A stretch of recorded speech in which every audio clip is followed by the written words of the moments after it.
Vamos ficar em pé, em pé, em pé, em pé, todo mundo em pé para ouvir a palavra de Deus, para ler a palavra de Deus. Tiago, capítulo 3.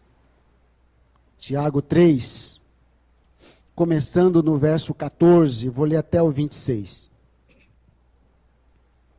Tiago 3.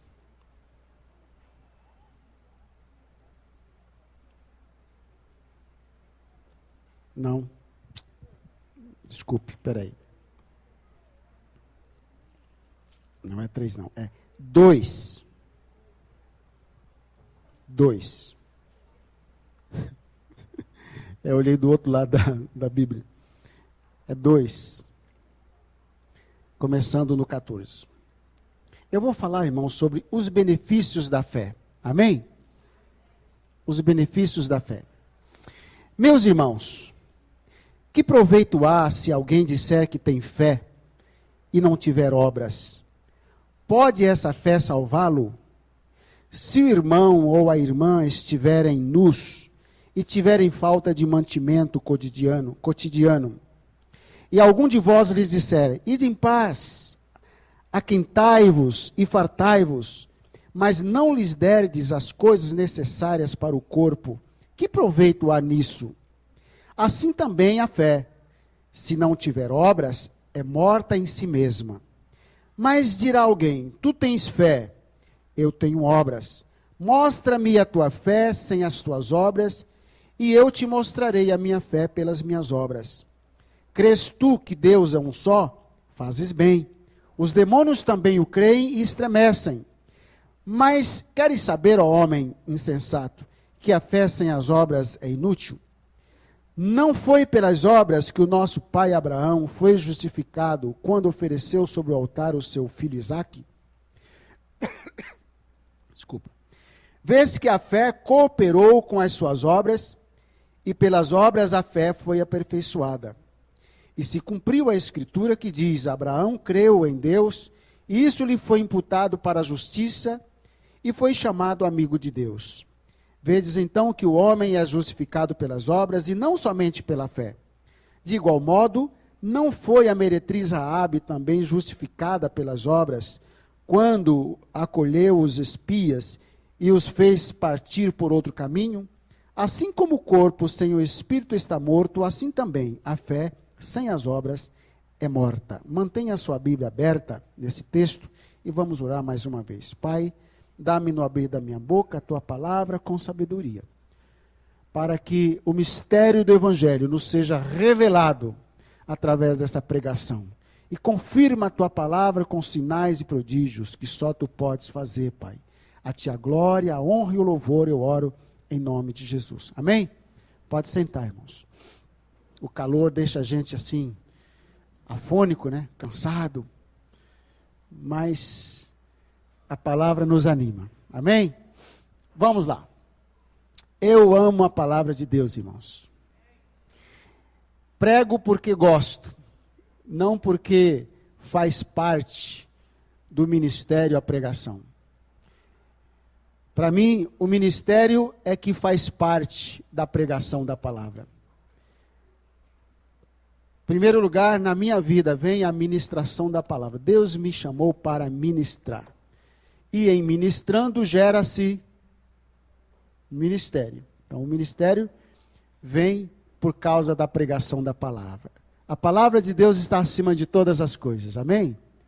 Amém, irmãos? Diga, eu amo a palavra de Deus. Vamos fazer uma coisa? Vamos dar uma salva de palmas bem forte à palavra de Deus? Vamos aplaudir a Bíblia. É a única palavra que não passará, é a palavra de Deus.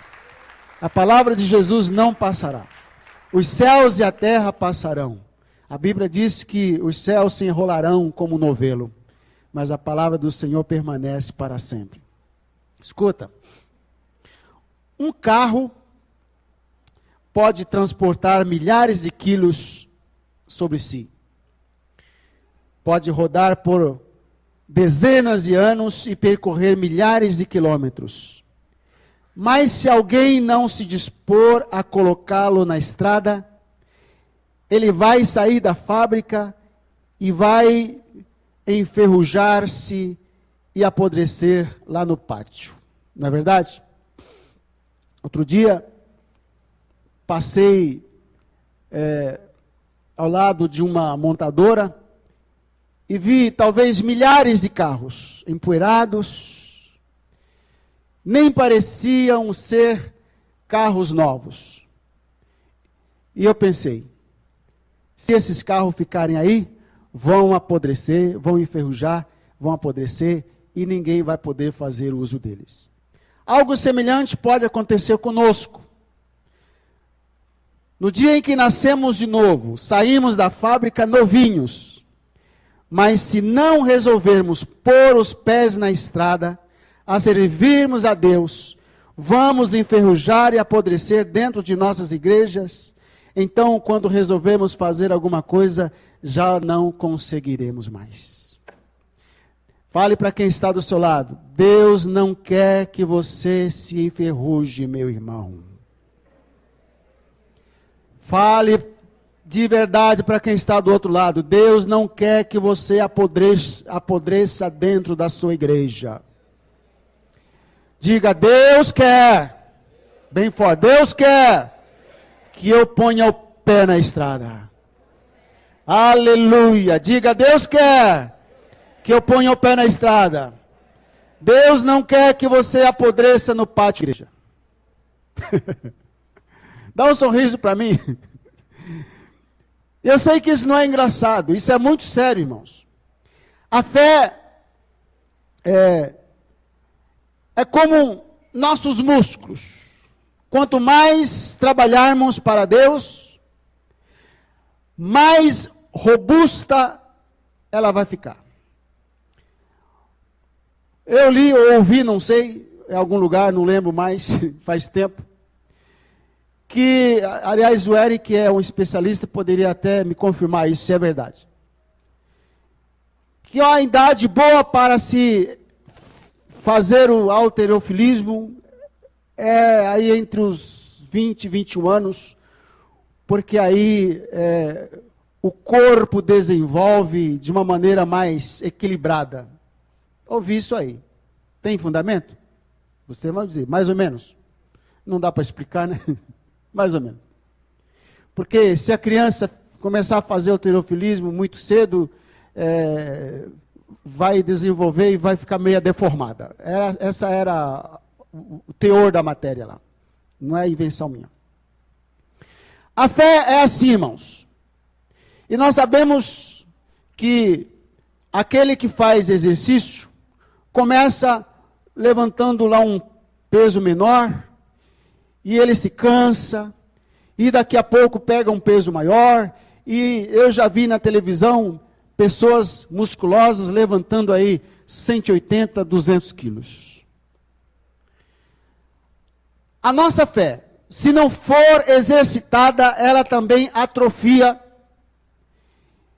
e semelhante àqueles que adoecem e têm dificuldade até de levar a comida à boca, de fraqueza, assim acontece com aqueles que nascem de novo e ficam parados aí, estacionados, sem pôr o pé na estrada.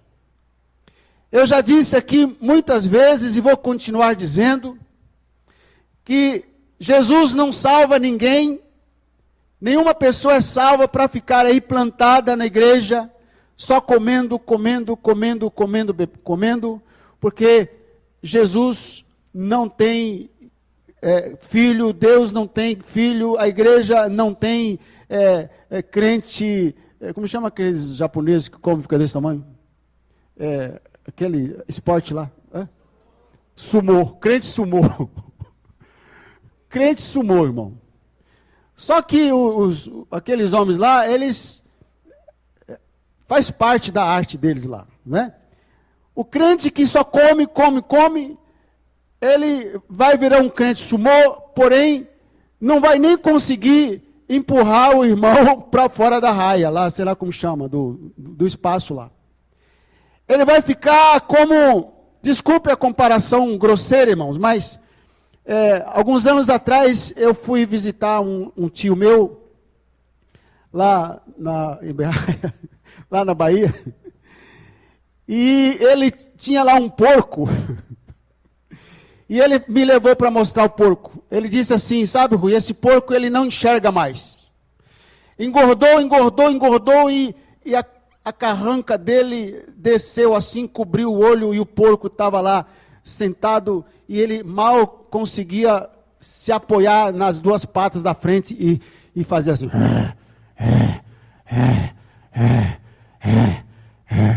Ele não conseguia se colocar de pé. Ele falou isso, esse porco não consegue mais ficar de pé. Mas por que o Senhor deixou esse porco engordar tanto assim? Eu vou matar nesses dias, e falou lá os dias, e eu estou esperando chegar esse dia, esse porco vai me dar não sei quanto de carne, não sei quanto de tocinho, etc e tal. Esse tipo de crente não pode existir, irmãos.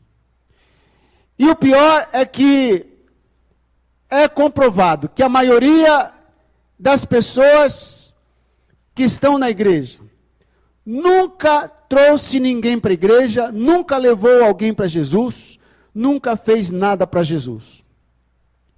Frequenta a igreja religiosamente.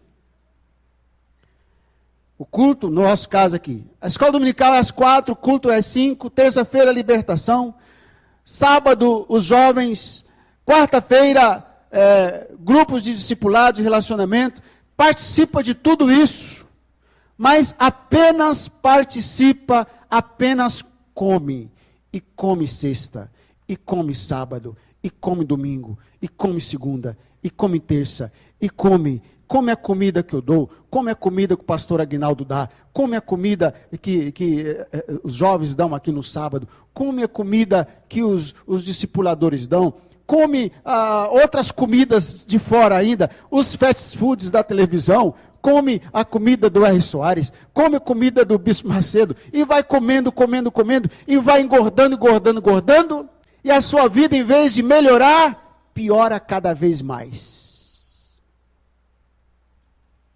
Isso é muito triste. Temos que tirar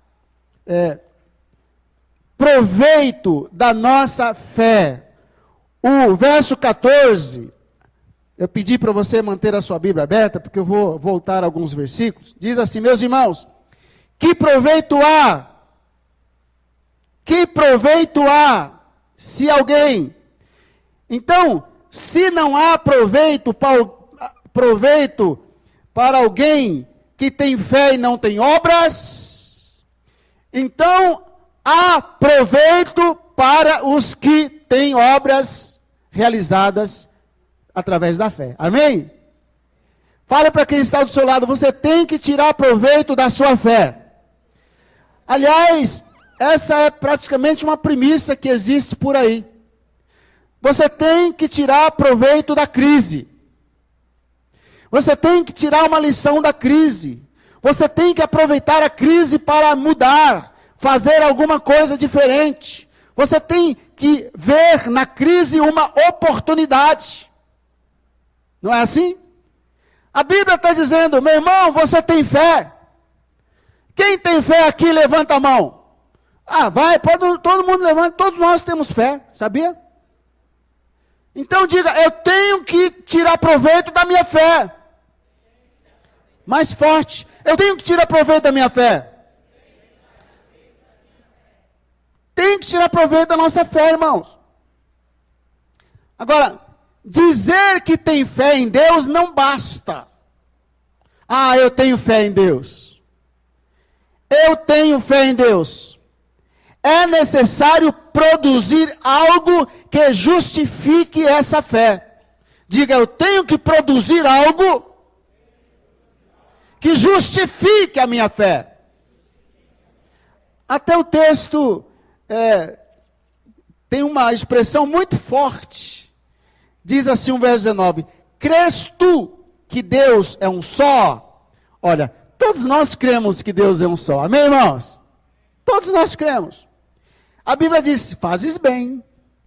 Na minha Bíblia tem até um acento aqui de exclamação. Fazes bem. Crês tu que Deus é um só? Ótimo. Crês tu que Deus é um só? Está fazendo uma coisa certa. Não está fazendo errado. Crês tu que Deus é um só? Está no caminho certo, mas isso não basta. Os demônios também creem. Os demônios também creem. Creem e estremecem. Então a fé, dizer que tem fé em Deus não basta, é necessário produzir algo. Os benefícios da fé são para os que ousam sair do pátio, sair da sua zona de conforto, e ousam enfrentar os desafios das estradas da vida. Aquele que ousa, eu gostaria tanto, eu creio que um dia eu vou conseguir. Vem cá, irmãos. Olha, eu tenho fé que um dia eu vou ser um grande empresário. Eu tenho fé, estou orando por isso. Deus me faz um empresário. Deus, eu quero ser um Hermílio de Moraes. Mas nunca vende uma meia. Nunca vende um livro. Quem já vendeu livro aqui na vida? Eu já vendi livro. Eu já vendi até shampoo. Hoje eu não posso mais.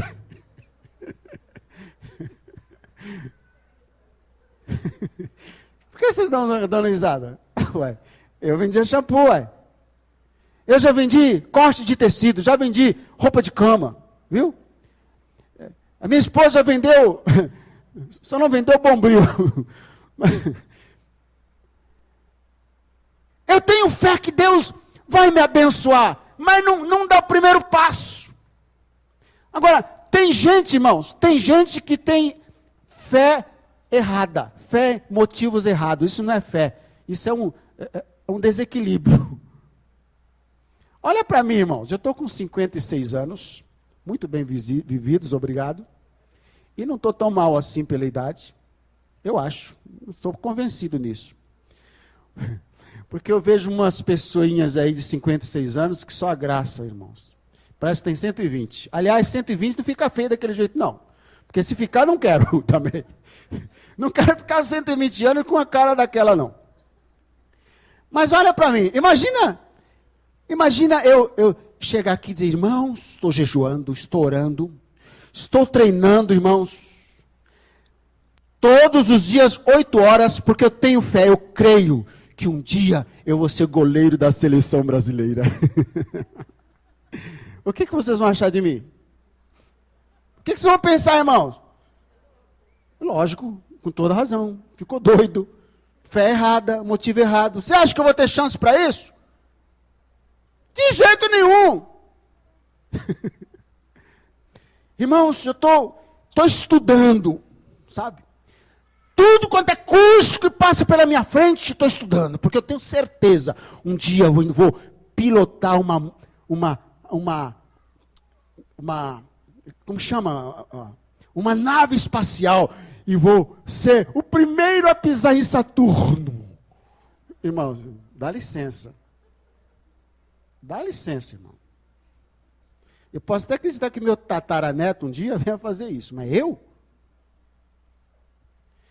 Então a fé não é um descontrole. A fé, primeiro, ela tem que ter uma promessa. A base da fé é a promessa da palavra. Não é a profecia da irmã nem do irmão, não. Oh, xandalaias, porque assim diz o Senhor, meu servo e minha serva, manda chumbo, Senhor. Profecia para pastor é assim, aflições, meu servo.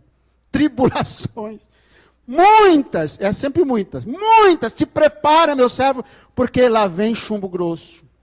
Não estou zombando não, irmão, é assim mesmo.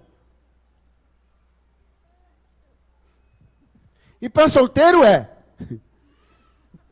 meu servo, eis que aquela que vai ser, já está diante de ti. camarada era apaixonado pela menina, a menina não queria nada com ela. Aí foram orar juntos. Alguns já sabem disso. Aí ele começou a profetizar. Eis que tu me amas. Eis que tu me queres. E ela disse, eis que não te amo, meu servo. Eis que não te quero. Ripa lá para trás.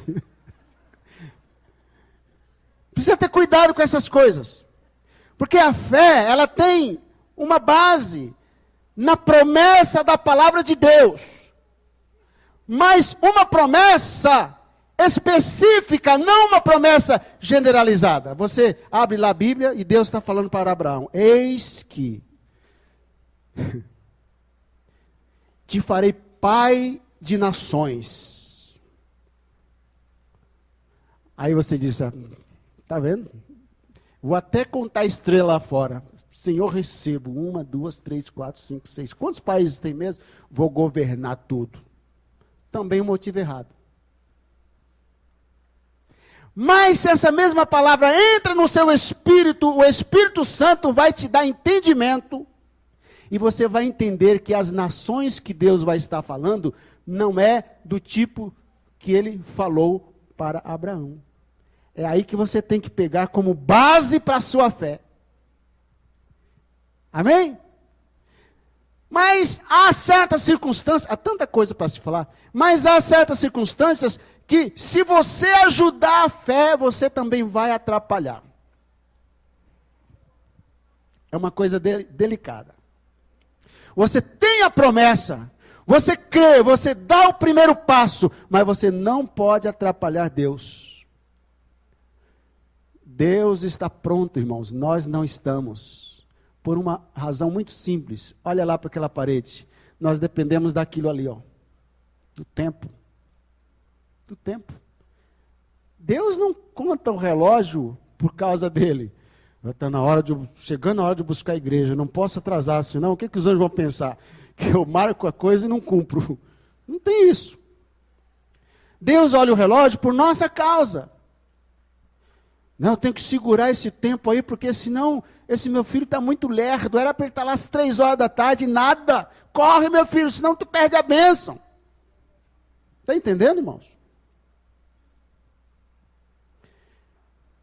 Os benefícios da fé são para os que ousam sair do pátio, da sua zona de conforto, e enfrentam os desafios da vida. Os que praticam a fé não despedem os necessitados de mãos vazias. Versos 15 a 16. Sou uma pessoa cheia de fé. Muita fé. Eu creio que Deus suprirá todas as tuas necessidades. Aí, olha para o irmão. O irmãozinho está igual aquela música lá. Meu sapato já... Como é? Meu sapato já furou, minha roupa já rasgou, já não tenho para onde ir. Eu não canto nem ouço essas músicas não, mas eu sei dessas músicas. O irmãozinho está na lona, você olha para ele, todo domingo com a mesma roupa, todo domingo com o mesmo sapato, todo domingo do mesmo jeitinho, e você sabe que ele só tem aquilo e não tem jeito. Aí você vai orar para ele, meu irmão, vai-te em paz. O Senhor mandará os corvos encher a tua geladeira, irmãos. Não te faltará a farinha na panela. Vai ver que o irmão é cearense, baiano. Nem azeite na tua botija. Era um português, caso. O Senhor vai fazer com que os lírios se transformem em ternos para você. E não sei o quê. Irmãos, isso é hipocrisia, isso não é fé. Fé, irmãos, é você meter a mão no bolso. Tem gente que pode fazer isso. E dizer assim, irmã, nunca peguei a senhora, né? Vem comigo. Leva lá, irmão, no shopping. Bota a irmãzinha na loja e fala, irmã, escolhe aí o que a senhora quiser.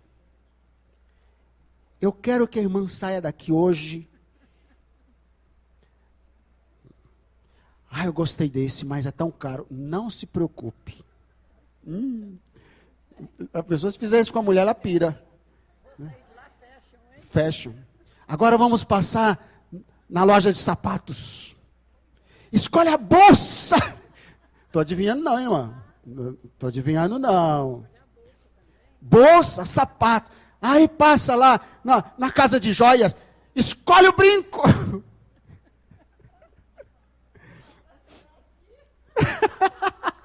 Pode sentar. Fale alto, irmão. Diga, fé é meter a mão no bolso. É. A sua geladeira está cheia. É muito fácil você dizer assim, vai-te em paz, os corvos vão te sustentar. Não. Os corvos é você. Agora não seja um corvo miserável. Eu detesto miséria. Sabe o que é espírito de miséria, irmãos? É ter e dizer que não tem. E sabe o que é o espírito liberal? É não ter e até o que tem reparte. Isso é que é generosidade. A Bíblia diz que aquele que tem bens do mundo e vê o seu irmão passar necessidade e fecha as entranhas, não posso porque senão vai me faltar. O amor de Deus não está nele. Ele não ama o irmão. O texto fala, vê o irmão nu, com fome, e faz uma oração bonita. Deus da prosperidade, sopra com abundância este meu querido e amado irmão. Deus está dizendo, não, filho, você é o supridor, você que vai matar a fome do irmão, você que vai vestir o irmão, você que vai supri-lo. Agora também tem uma coisa, irmão, deixa eu aproveitar também e dizer, porque existem os crentes miseráveis, os dependentes dos outros. Tem até gente no ministério dizendo assim, olha, Deus me chamou, mas não foi Deus que chamou, ele é que não quer trabalhar. Aí ele sabe que o irmão tem uma loja de carro, por exemplo. Aleluia, irmãos, vim visitar para Deus dar prosperidade para o irmão. Deus sabe o quanto estou pedindo ao Senhor que me dê um carro. Estou precisando tanto, irmão. Aí o irmão olha e fala, puxa vida, eu com tantos carros aqui na minha agência. Ô irmão, escolhe um então aí. Não, isso não. Sabe? Aquele irmão que cola no seu pé e não sai da sua casa e fica na dependência e come, bebe, dorme 24 horas, 24 vezes por ano. Bota ele para fora da tua casa, é um explorador. Viu? Tem isso também. E também tem aqueles empresários que são generosos, já conversei com alguns assim, que pega um explorador desse e começa a perder os seus bens, porque isso é alimentar gafanhoto, sabia? Deus, irmãos, quando Israel estava no deserto, Deus não deu mais do que maná. O povo reclamou, que coisa é essa? Todos dizem a mesma coisa. Em outras palavras, a atitude de Deus, sabe o que Deus disse na sua atitude? Quer comer isso, coma. Não quer, morra de fome, porque não vou dar mais nada que isso. Foi assim ou não foi? Foi ou não foi? Foi. 40 anos comendo maná. Só que todo dia a mesma coisa. É deserto. É. Entendeu? Aquele que está no deserto, você não pode pagar todas as contas deles, suprir ele de tudo, e ele nunca sente falta de nada, porque você não vai querer mais trabalhar. Remédio, está aqui. Condução, está aqui. Mover do Espírito, está aqui. Viagem para Israel, está aqui. É muito bom ser crente numa igreja assim. Aleluia, irmãos. Irmãos, Já tivemos gente, não nessa igreja, na outra, vim buscar minha cesta do mês. O quê? Vim buscar minha cesta do mês. E quando foi ver, a pessoa estava pegando a cesta da igreja e vendendo.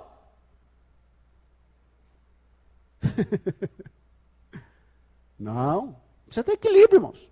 Equilíbrio. A fé não é desajustada, descontrolada, sem rumo, ajudando todo mundo. Não! As obras da fé são específicas. Viu? Quanto maiores os desafios à nossa fé, mais e maiores serão os resultados, os frutos que vamos colher. O exemplo é Abraão, diz o verso 21 a 24. 21 e 24. Irmãos, a coisa mais gostosa, mais maravilhosa que existe, mais prazerosa que existe neste planeta, é estar debaixo da presença de Deus. Sim ou não? Quem aqui já foi embriagado uma vez, pelo menos na vida, com a presença do Senhor? É bom demais. É tão bom, tão bom, que um apóstolo disse uma coisa que expressa mesmo o sentimento humano. Bom é estarmos aqui. Se quiseres, faremos 3 tendas. Vamos ficar aqui, é bom demais, não vamos voltar para aquele lugar não. Abraão ouviu Deus falar, irmãos. Conta as estrelas, Abraão. Aquilo encheu o peito de Abraão. Sabe? O seu ego subiu às nuvens. Espera aí. Nunca tive um filho, e o Senhor vai me dar uma multidão dessa? Benjamim, Jacó, não sei o que lá. Começou, digamos assim, dar nome às estrelas como se fossem filhos ou filhas dele. Chegou um dia que Deus pegou ele no pé. Você está muito animado. Vamos ver se você está crendo mesmo, ou se essa tua fé é porque eu cumpri a promessa e você tem esse garoto. Tem fé, meu filho? Me deu filho. Aí que está, irmãos. Quando Deus pede a você o que você tem de melhor, você está disposto a abrir mão? Ou vai discutir com Deus? Espera aí. O Senhor me deu, agora o Senhor está tomando? A fé, irmãos, passa por momentos difíceis. Me lembro um pastor que pregou sobre os difíceis momentos da fé. A fé nos leva às montanhas, nos leva a pisar nas nuvens, mas também nos faz andar nos vales, e até no pior deles, o da sombra da morte. E cada um tem o seu. Cada um passa pelo seu. Mas é a única maneira dessa fé ser purificada, porque isso também é obra. O exercício da fé é um ato de coragem, uma atitude de nossa fé pode abençoar uma quantidade incalculável de pessoas. Estou falando aqui de Raabe, versículo 25. Talvez aqui alguns não conheçam a história de Raabe. Era uma prostituta que morava em Jericó. E quando os espias do Senhor entraram em Jericó, que os soldados perseguiram os 12 espias, Raabe chamou os espias e disse assim: Se eu esconder vocês, mais ou menos isso, se eu esconder vocês, quando vocês vierem destruir a cidade, vocês pouparão a mim e a minha família? Sim, escondeu. Isso foi um ato de fé. A Bíblia atribuiu como um ato de fé de Raabe. Foi um ato que abençoou milhares de pessoas e continua a nos abençoar hoje. E ela entrou na genealogia de Cristo. Viu? Uma prostituta. Um ato de fé pode abençoar uma quantidade incalculável de pessoas. Eu espero, irmão, eu desejo que pelo menos um dos meus atos de fé possa trazer bênçãos para muita gente. Quando você assume a sua fé e dá um passo de fé, você tem um amigo, tem um colega, um conhecido, conheceu no ônibus, sei lá onde, e você assume um ato de fé e diz assim: seu João, vem comigo à igreja. E o seu João vem com você. E você diz: seu João, o senhor vai ouvir uma palavra que vai mudar a sua vida. E o seu João vem, através de um ato seu de fé, de você ter dado um passo em direção à salvação dele, por amor a ele. O seu João vem, conhece a Jesus. Depois o seu João traz a esposa. O seu João traz os filhos se convertem, os netos se convertem, e o seu João dá início a uma geração de crentes no Senhor. Você, com o seu ato de fé, está abençoando uma multidão de pessoas e está produzindo para Deus. Você está com o pé na estrada. Posso ouvir mais alguém? Verso 26, ele diz uma coisa interessante: assim como o corpo sem o espírito está morto, assim também a fé sem as obras é morta. As obras são o espírito da fé, são elas que mantêm a nossa fé viva. Viu? Ah, pastor, a minha fé está muito viva. Teve gente que já disse assim para mim: eu sou uma pessoa de muita fé. Ainda faz questão de dizer muita. Na maioria das vezes eu pensei: você é muito mentiroso. É muito mentirosa. Porque se você tivesse muita fé, você nem estaria aqui falando comigo. Você estaria exercendo essa fé que você diz que tem. Tem gente que acha que tem fé, mas não tem. Jesus diz que se a pessoa tiver uma fé, como é que você falou? Desse tamanhozinho. Fala de novo. Desse tamanhozinho. Do tamanho do grão de mostarda. Outro dia alguém me trouxe num lenço: pastor, isso aqui é um grão de mostarda. O senhor disse que não conhecia. Irmãos, parece uma pedrinha de pólvora, né? Coisinha pequenininha. Jesus disse: se a tua fé for desse tamanho, diga, a fé tem um poder tremendo. Pode dizer. Você vai dizer esse monte: arreda-te, lança-te no mar, não duvidando, porque a fé não duvida. Isso vai acontecer. Meu Deus, se uma fé do tamanho do grão de mostarda pode fazer isso, que será? Qual será então o tamanho da nossa fé, irmão?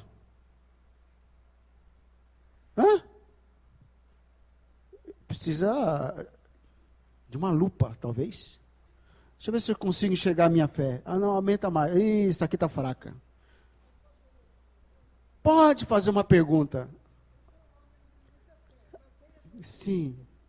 Coisa assim. Recentemente eu aluguei 3 casas. Aí a pessoa falou assim: eu vou pagar o aluguel direitinho, E eu só vai pagar o aluguel direitinho.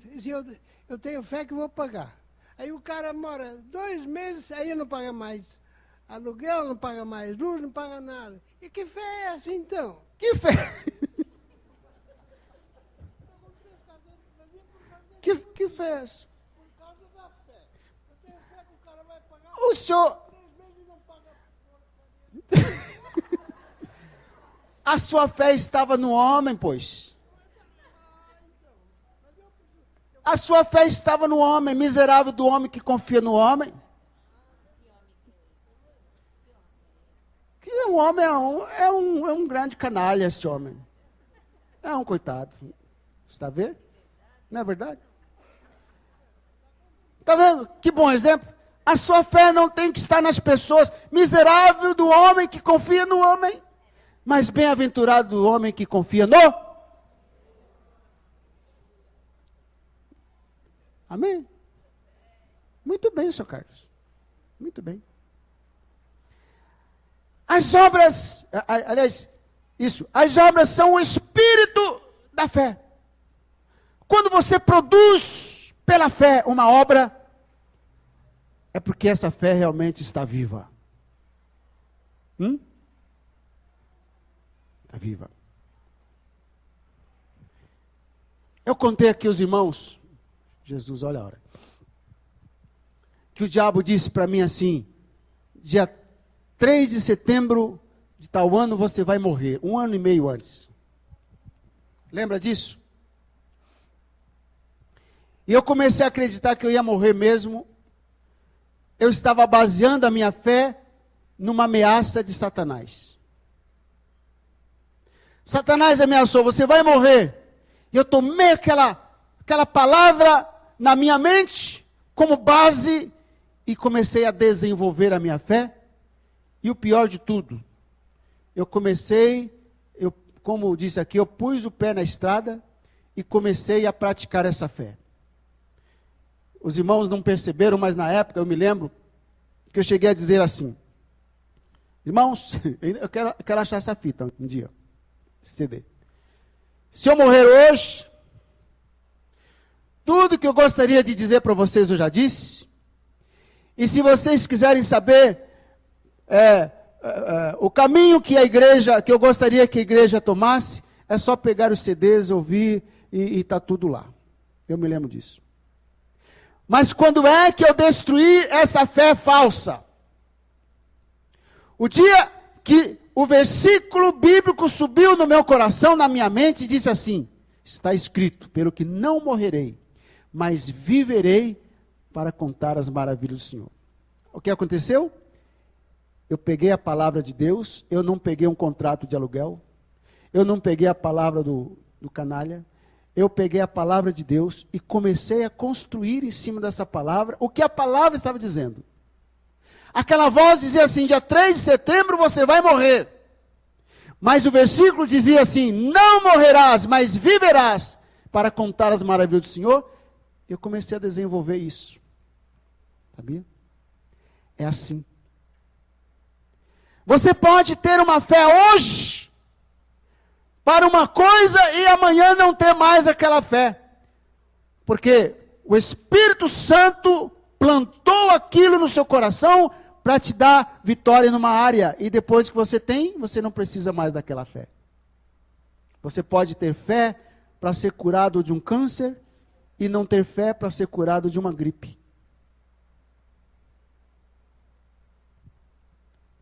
O fato é que toda obra realizada pela fé fortalece a fé e é uma prova de que a sua fé está viva. Amém? Sem obras, a fé pode estar morta. Agora vamos para a prática aqui para a nossa igreja.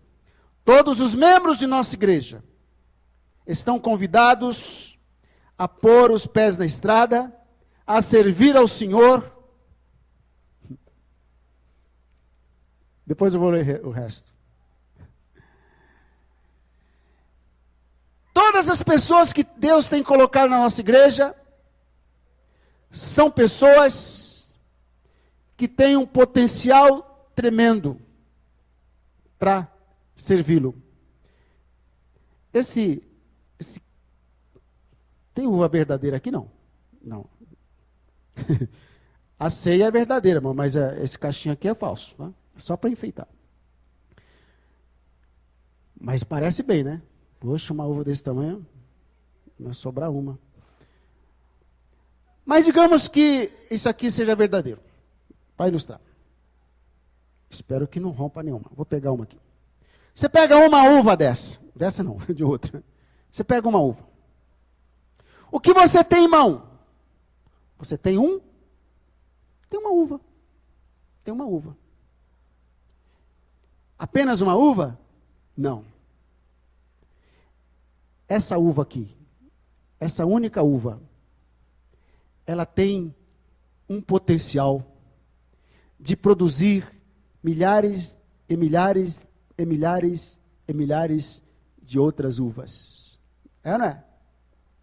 A semente vai se reproduzindo. Você tem nessa uva o potencial para deixar alguém embriagado de tanto beber o vinho que pode se produzir daqui. Você tem aqui o potencial de matar a fome de alguém. Porque a uva, ela também alimenta. Faz uma uva pasta, né? Uva seca. Você pode comer. A Bíblia fala de gente que se alimentou de uva e de figos secos e sobreviveu. Né? Ou seja, cada uva dessa traz consigo um poder de reprodução, um poder, enfim, que não dá para calcular. Assim também, cada um de vocês, irmãos, cada um de vocês, você olha para essa menina aqui, não dá para calcular o que Deus é capaz de fazer através de uma única atitude de fé dessa menina aqui. Não é verdade? Sim ou não? É incalculável o que poderá acontecer através de um ato de fé seu, do seu ato de fé. Você dá o primeiro passo. Mas enquanto você ouvir o seu pastor, ouvir os pastores, enquanto você só lê, ouve, e não toma uma atitude, você vai ficar aí no pátio enferrujando. Você olha assim, cheio de cabeças. Quantas milhares de pessoas aqui reunidas, tal. Tudo enferrujado. Deus não quer ninguém no pátio enferrujado. Deus quer que todos ponham o pé na estrada e sirvam ao Senhor. Amém? Irmãos, graças a Deus que já estabelecemos aqui os presbíteros. Vamos estabelecer os irmãos que vão estar nos auxiliando através do discipulado, né? Não são presbíteros, vamos ser discipuladores. E toda a nossa igreja, eu disse toda a nossa igreja, está agora, irmãos, na condição de servir a Deus. Eu desejo que nenhum de vocês fique de fora. Nenhum de vocês. Ah, pastor, deixa de fora. Não dá para ficar de fora. Não dá. Eu tenho que ser o mais breve possível, mas só tenho hoje e domingo que vem para falar algumas coisas, porque eu quero ver resultados quando eu voltar. Olha aqui. Eu aprendi que essa parte da unha que sai para fora aqui, que a gente cortei a minha, não dá para mostrar, né? Que é um acumulado de células mortas, né? Tem gente que diz assim, eu na igreja sou uma célula morta. Eu não valho para nada, eu não faço nada, eu não sirvo para nada. Irmãos, quem já usou essa célula morta aí, a sua unha, para dar uma coçadinha assim na cabeça? Não é gostoso? Hã? Fala a verdade. Você pega a unha assim, ó. Ai, que bom. É ou não é? É. Então não existe célula morta na igreja. Mas é que o senhor não sabe. Eu não sei fazer nada. vezes nada, multiplicado por nada, nada, de nada, nada mesmo. Só que a matemática de Deus não funciona assim. A matemática de Deus, a matemática do homem é assim. 1 mais 1 é igual ao quê? 2. Ok. A matemática de Deus é 1 mais 1 é igual a 3. A matemática do homem diz assim, 1 vezes 1 é igual a... A matemática de Deus é diferente. A matemática do homem diz assim, 1 luta com 1. E um deles prevalecerá. A matemática de Deus diz assim, 1 faz fugir 1000. Certo? O poder de multiplicação está dentro de você. Você tem uma capacidade de multiplicação. Toda a nossa igreja, irmão, tem agora o privilégio de servir ao Senhor, de pôr o pé na estrada e parar de enferrujar no pátio. Eu vou pedir aos presbíteros que venham todos aqui, rapidinho, aqui, ó, aqui atrás. Os irmãos já conhecem os nossos presbíteros. Esses presbíteros, eu os encarreguei, eu pedi a eles que escolha dentre os irmãos pessoas, não quero aqui insinuar nem citar ninguém, pessoas que vão ajudar a mim e a eles a trabalhar, a discipular, a ensinar a palavra. Veja só, nós temos aqui, ficam mais afastados aí por casais, 1, 2, 3, 4, 5, 6, 7. Tem mais, né? Faltou mais alguém? Está faltando quem? Ah, é, o Alex Esther e, ok, são 8, né? Nós temos aqui, irmãos, representando 8 equipes de trabalho. Amém? 8 equipes, fora os pastores, nem chamei os pastores aqui. 8 equipes de trabalho. Nós, os pastores, vamos estar ajudando esses irmãos ajudando outros e outros ajudando outros. O que que nós estamos pedindo? Que você, todos vocês, vai lá, João. Cadê a Terezinha? Está lá? Vai lá, João. Vai lá, você também está ajudando a irmã Hilda? Vai lá. Cadê o Zita aí? O Zico com a Neuma? Vai lá também. Você faz parte também. Mas vai lá. É que são novos que estão entrando aí, junto com eles, ainda não foram ungidos, mas estão sendo treinados já também. Nós temos aí 8 equipes de trabalho. Eu estou pedindo a você, escolha um desses e entre para a equipe deles. Amém? Amém, irmãos? Entre para essa equipe. Toda a nossa igreja vai estar envolvida nesse trabalho. Até a senhora e o senhor também. Já escolhi. Já. Que bênção, tá vendo? Tá? Muito bem. Tá falando de você, Miriam. Tá? Então, eu quero pedir aos irmãos que escolham, não precisa vir aqui à frente agora não, escolha, no final do culto, escolha e diz assim, irmão, eu quero entrar para a sua equipe. Mas, pastor, o que eu vou fazer nessa equipe? Eu vou... Calma, depois a gente conversa sobre isso. O importante é você fazer parte de uma equipe de trabalho. Amém, irmãos? Vamos orar sobre isso agora? Olha, permaneça aqui. Todos os membros da nossa igreja estão convidados a trabalhar, servir ao Senhor numa equipe de pastoreio. Você já decidiu em qual equipe vai trabalhar? Você já decidiu? Então veja em qual equipe você vai trabalhar. Todos os jovens, todos os homens, independente da idade. Porque fé sem obra é morta. Deus está dando, a igreja está dando a você a oportunidade de pôr a sua fé em prática. Vamos ficar em pé? E vamos chamar os que vão ministrar aqui também. Logo depois da minha oração, venham aqui. Fale comigo, ore alto, diga, meu Senhor, ouvi a tua palavra E eu te peço que o Senhor me ajude, porque eu não quero ficar enferrujado e apodrecer no pátio dessa igreja. Eu quero servir ao Senhor. Como está escrito, servi ao Senhor com alegria e apresentai-vos a Ele com cântico. Eu vou me apresentar a Ti através desses meus presbíteros. Eu vou me apresentar a Ti. Fala forte, igreja. Diga, vou me apresentar a esses presbíteros. Vou me alistar nesse exército. Vou me submeter ao que o Senhor está me oferecendo. E eu quero servir ao Senhor com alegria.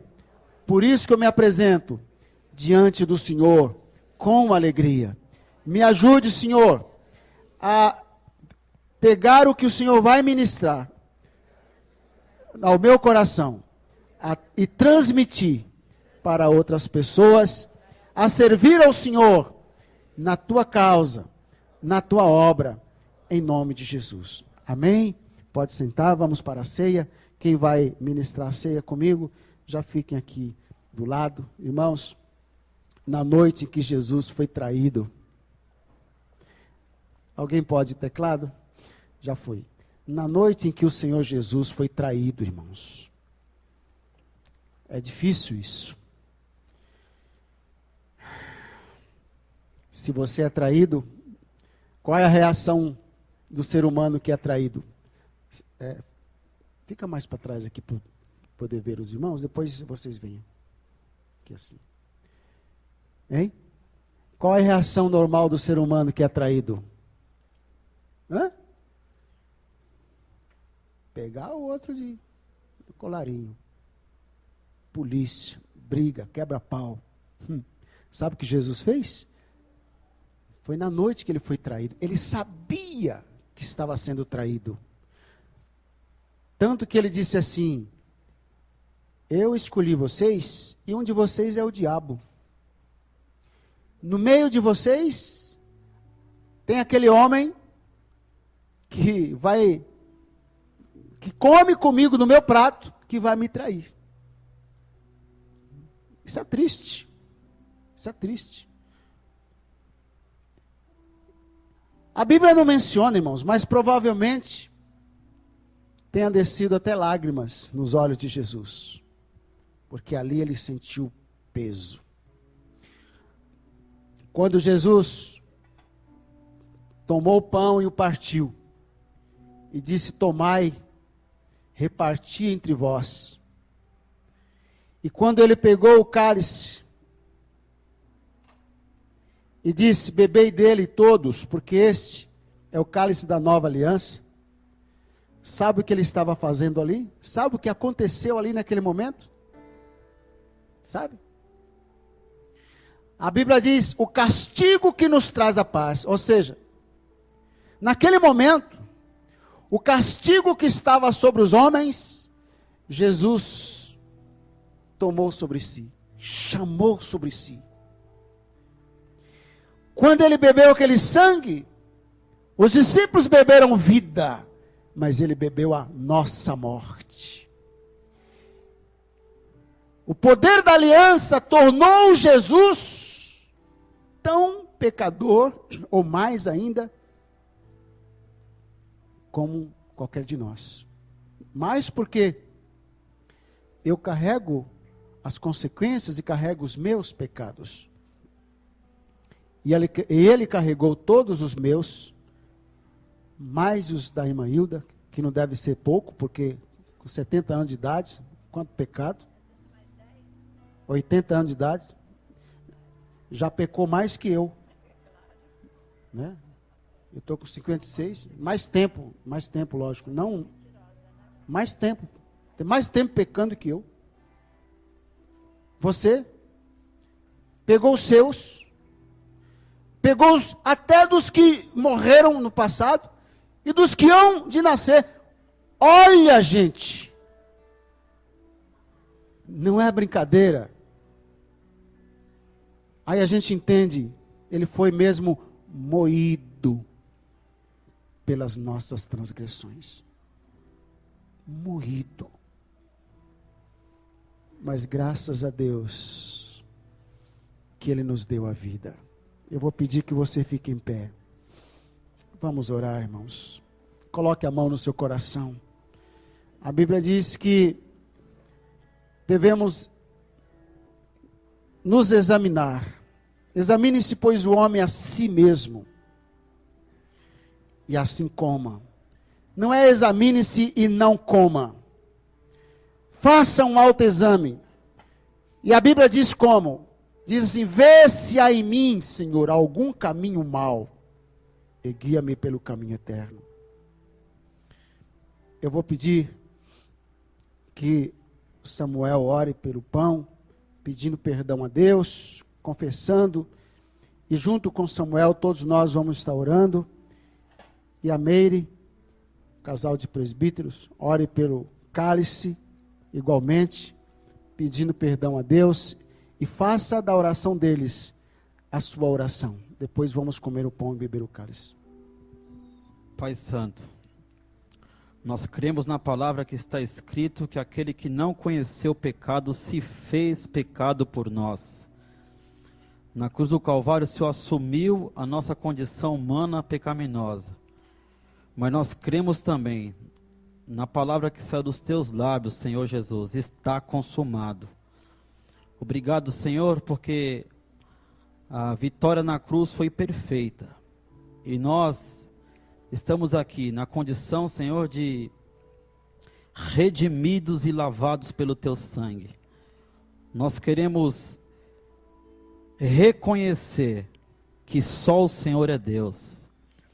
Que aquilo que o Senhor fez por nós tem poder de validade até hoje. Há 2000 anos atrás, o Senhor estava lá naquela cruz. E nós cremos, Pai, que a vitória foi perfeita. E nós recebemos todo o benefício da cruz, todo o benefício do Calvário. Nós recebemos, e nesta noite, Senhor, nós queremos fazer referência à vitória do Senhor na cruz. Obrigado, Pai, no nome de Jesus.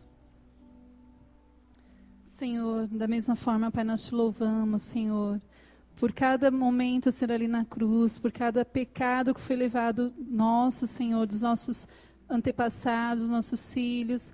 Deus, nós te louvamos pelo teu Filho que foi enviado ao mundo para nos dar a salvação. Nós recebemos, ó Pai, esse alto preço que foi pago, Senhor, pelas nossas vidas. Nós recebemos com alegria, ó Pai, essa redenção, Senhor. Nós consagramos a Ti, ó Pai, esse suco de uva, Senhor, que será servido nessa ceia, ó Pai, como memória, ó Pai, daquele momento que foi feito, Senhor, aquele sacrifício, Senhor. Deus, nós te agradecemos, Pai, por esse momento, ó Pai, por essa comunhão que temos, por essa oportunidade que temos de ceiar na Tua presença, Senhor. Nós te pedimos perdão também, ó Pai, por cada pecado ainda cometido por nós. Senhor, nós confessamos diante de Ti, ó Pai, as nossas culpas, ó Pai, e cremos que o Senhor é perdoador, o Senhor nos curará, Senhor, de todo o pecado que ainda resta em nossas vidas, ó Pai. Em nome de Jesus, nós consagramos esse momento a Ti, ó Pai, e louvamos ao Senhor pelo sangue que foi vertido naquela cruz, ó Pai. Nós te agradecemos em nome de Jesus. Os presbíteros vão pegar